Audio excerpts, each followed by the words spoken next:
we are basically the Sharr products. So we have started this with the intention of spreading the holistic lifestyle and also the healthy lifestyle in the society, and also kind of giving the employment for the underprivileged people. So that was the main intention.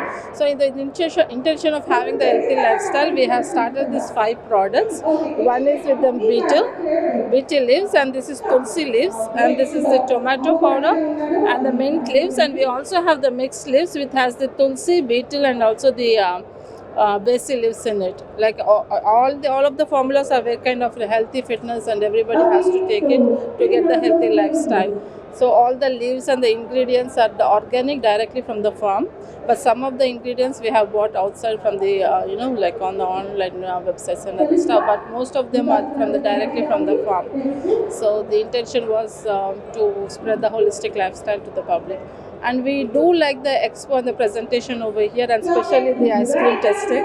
People are kind of overwhelmed to take the testing, and also like I think most of the people are winning. I don't know what the final presentation would be, but it seems to be very interesting, and hope to see more public over here. As of now, like it's limited.